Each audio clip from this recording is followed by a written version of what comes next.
Olá, pessoas do canal Devaneio Emergente, eu, Cleiton Travasso, enfermeiro, especialista em resgate.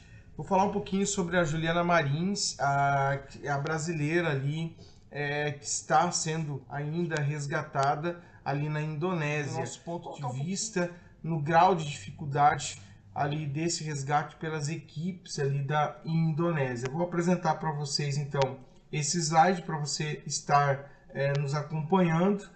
Uma busca e resgate de local remoto da brasileira Juliana Marins, eu, Cleiton Travasso, enfermeiro. Bom, o cenário, pessoas, ele traz a Juliana Marins, de 26 anos, ali na Indonésia, na província de Lombok, que fica a cerca de 1.130 quilômetros da capital Jacarta. Ela está realizando atividade de trekking, como vocês estão acompanhando nas mídias, perto do vulcão ali no Monte Rinjani. O tipo de terreno ali, ele é arenoso, escorregadio, pedregulhos, soltam com muita facilidade. Isso é um dos graus de dificuldade para as equipes de resgate. A climatização, o clima ali, ele é instável, cerca de 3.500 metros de altitude.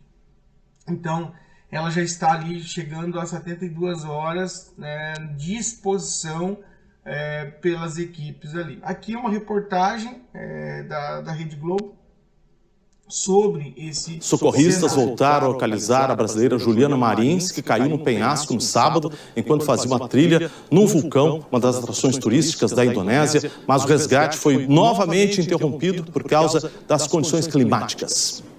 A segunda-feira, que começou ensolarada na Indonésia, virou uma tarde de neblina e tempo fechado. E por isso, as equipes encerraram mais cedo as buscas pela brasileira Juliana Marins. Profissionais e voluntários se mobilizaram para ajudar. O problema agora é a logística para retirá-la de uma área de acesso difícil. A Lara tem amigos em comum com a Juliana. Ela já estava na ilha em férias e correu para acompanhar de perto. São 6 horas de subida com essa equipe especializada que já é bem treinada. São 6 horas de subida, assim, quase correndo. Eu perguntei para o gerente do parque qual é a possibilidade do helicóptero. Eles falaram que não é possível nessas condições, que é muito perigoso. O próprio helicóptero pode causar uma turbulência que pode fazer despencar coisas e causar uma situação ainda pior. Segundo a família, a Juliana caiu sábado de manhã, no horário local, quando fazia uma trilha no Monte Rinjani, um vulcão que fica na ilha de Lombok, na Indonésia. Juliana caiu bem perto do ponto mais alto da montanha, segundo as autoridades locais, a aproximadamente 300 metros abaixo da trilha. No sábado, um drone de outros turistas localizou a Juliana, mas no domingo, ela não estava mais no mesmo local. Hoje, um drone encontrou a Juliana mais uma vez e, segundo a família, ela já escorregou mais cerca de 500 metros.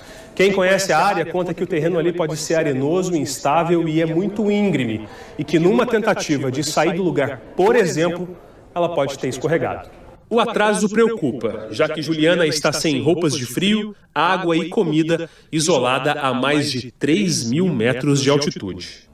O senso de urgência é totalmente diferente, assim, é uma coisa até meio chocante. Eu tentava abordar eles traduzindo em indonésio, falando o que está acontecendo, e eles me traduziam, só que a tradução às vezes sai um pouco imprecisa. A informação que eu tive é que eles estavam esperando as cordas, correto?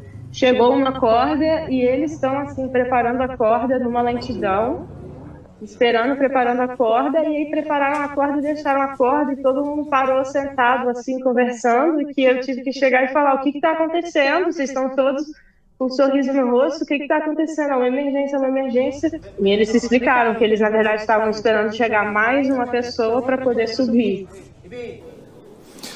O Ministério das Relações Exteriores declarou que a equipe da Embaixada do Brasil em Jacarta está a caminho da região para acompanhar o resgate de perto. E que o embaixador manteve contato há pouco com o governador da província de Lombok, pedindo que os esforços de resgate sejam intensificados. Numa rede social, o perfil oficial do Parque Nacional afirmou hoje que a equipe enfrentou terrenos extremamente difíceis e condições climáticas instáveis, e que a neblina densa aumenta o risco, e que os socorristas tiveram que sair do local por segurança. Se vocês observarem, então, os socorristas tiveram que sair do local por questão do clima. Então, realmente, é bem estável ali, mas vou continuar a apresentação aqui para não alongar muito. Então, é uma área de difícil acesso, como vocês viram aí na reportagem. Nessa área, que tem todo esse terreno já acidentado, ela fica cerca de 6 horas de subida ali até as equipes chegarem no local. Então, vocês percebam que qualquer falta de recurso, o planejamento já vai atrapalhar ali no resgate bem sucedido da brasileira Juliana. Os helicópteros, eles ficam estáveis nessa altitude, por mais que tenha todo um preparo, às vezes a aeronave de asa rotativa fica sem sustentação e, claro, isso é avaliado pelas autoridades, pode gerar risco para as equipes também. Então, esse clima instável, a concentração de oxigênio nessa altitude é um pouco baixa, e a equipe de salvamento da Indonésia ali, como vocês viram, ainda com bastante dificuldade como respondedores de emergência ali. Então, baseado nisso, quando você tem cenários como esse, você precisa ter uma preparação e resposta. Na segurança do trabalho, nós falamos de análise preliminar de riscos, Então, avaliar os riscos. Então, ali, num tracking como esse, é importante a comunicação das equipes, fazer um estudo do local. Aí tem essa questão do guia, que parece que deixou ela, e depois há uma controvérsia. Claro, isso tudo vai ser discutido depois, não vem o caso agora. A importância é que retirem ela desse local, mas nessa preparação e resposta, tanto os guias ali, o próprio passeio em si, ele precisa estar preparado para as respostas de enfrentamento. Então, a gente chama isso de uma gestão de resgate. Não, eu preciso ter uma gestão. Então, são ações orientadas a fortalecer as capacidades de alerta, quando acontecem situações como essa, e a capacidade de resposta de enfrentamento naquela região também para o alerta que foi acionado. Embora se tenha todas as tecnologias de emergências hoje atualizadas, há sim esse grau de dificuldade por conta do cenário ali de resposta ao resgate. Então, dentro desse cenário, é preciso equipes de busca e salvamento com preparos, e avaliações, como vocês estão vendo nas imagens aí, executar quando chegar na vítima, quando eles conseguirem chegar ali, o atendimento primário, os primeiros socorros, e usar uma ferramenta que eu acho que, talvez pelo grau de dificuldade das equipes, que é o SCI, que é um sistema de comando de incidentes, estabelecer ali os recursos, já que é 6 horas, o uso de drones, a capacidade de enfrentamento noturno de incidentes, que é uma ferramenta de gestão para até desastres. Eu acho que falta ali montar um SCI, um acampamento base para o resgate. Eu não sei, não há na mídia nenhuma forma ali de observação que eu tenho ali um acampamento bem próximo, já focado nas equipes, com resgate noturno, com especialistas. Claro que possivelmente teremos notícias novas aí. Após esse resgate, precisa também a gente pensar na retirada dessa vítima ali para o atendimento médico, ou cirúrgico de emergência, ou criar um heliponto mais próximo para o helicóptero, para a aeronave de asa rotativa também chegar e fazer a extração dessa vítima. A gente não consegue visualizar ali pelas equipes da Indonésia, talvez pelo grau de dificuldade, a gente não consegue avaliar aqui, mas são critérios também dentro de ações imediatas para o resgate, e a resposta a esse resgate para essa situação. Então, essa expressão de risco também precisa, após isso, fazer uma reconstrução psicológica, que a gente chama de reconstrução humana.